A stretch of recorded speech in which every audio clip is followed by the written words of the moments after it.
Happy New Year, everyone.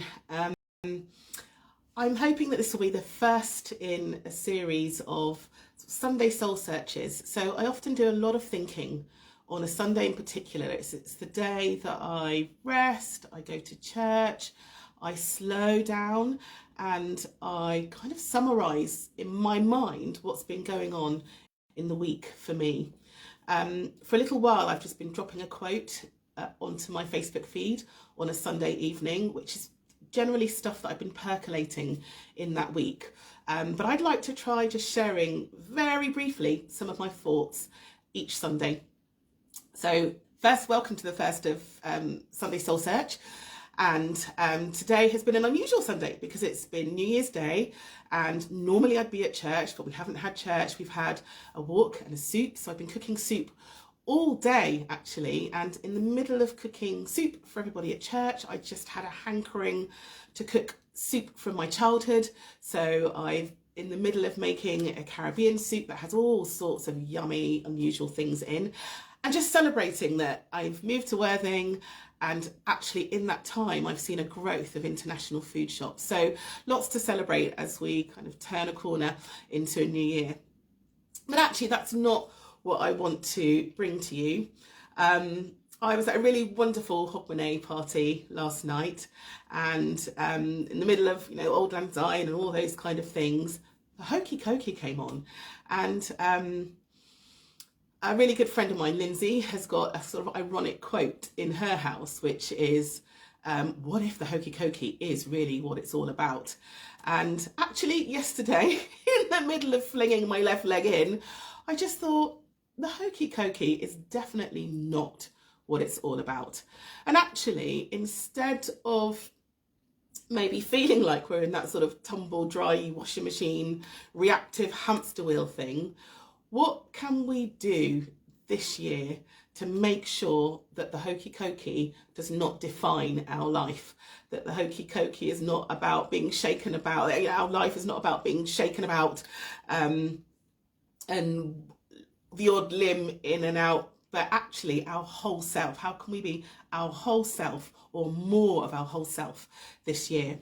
So I'm going to put a little meme out later on, or feel free to comment in here, but I'd love to really challenge us all, starting with myself actually, that the last few years have been reactive all the way. We've had a massive pandemic, which, Joe Blogs us, just didn't see coming, didn't really ever know how to navigate in the middle of it all, and then sort of exited it feeling rather dazed.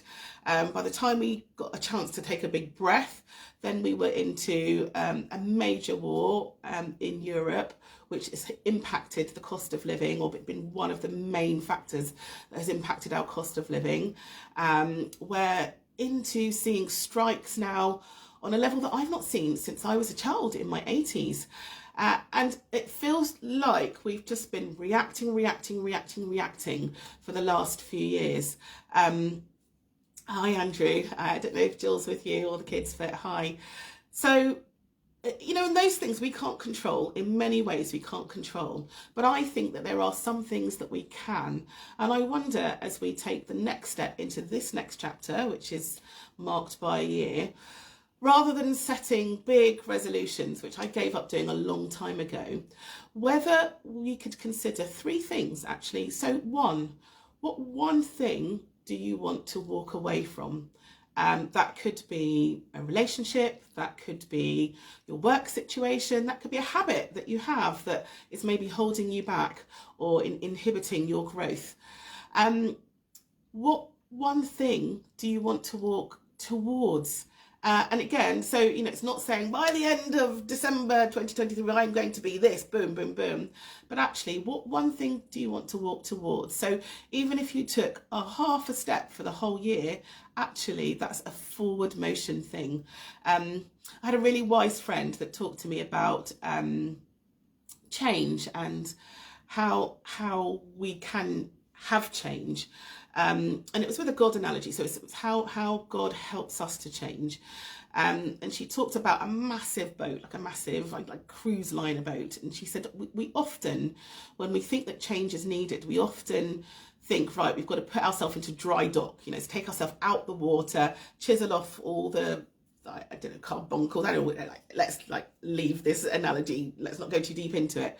But actually what she said is, it's like when we've got forward motion, however slow, it's much easier to turn a vessel than when it's completely dry docked and on shore. So, you know, don't worry if you feel like you're in the wrong place or going in the wrong direction necessarily, but if there's forward motion of some sort, then how do you want to realign yourself? Even if it's half a degree in the right direction, half a foot, half a sail, what one thing do you want to move towards?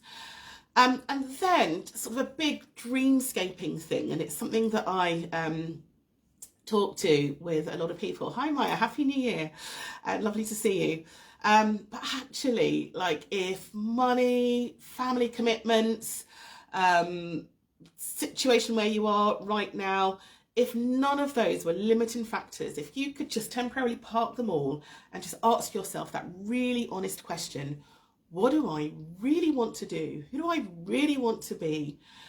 Forget the limitations. Like, take yourself back to your 5-year-old self. So my 5-year-old self wanted to be a truck driver and a ballerina, and those two things didn't seem incongruent, and you know, they excited me and filled me with glee. Take yourself right back and say, you know, with your unfettered childlike inner voice, what do you want to fully embrace? Like, what big dream do you have?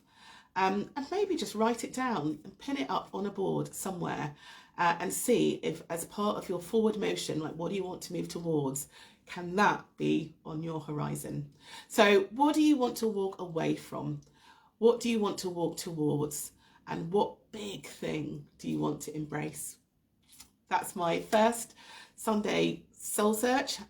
Yeah, Happy New Year, and I will see you next Sunday. Have a fabulous week, everybody.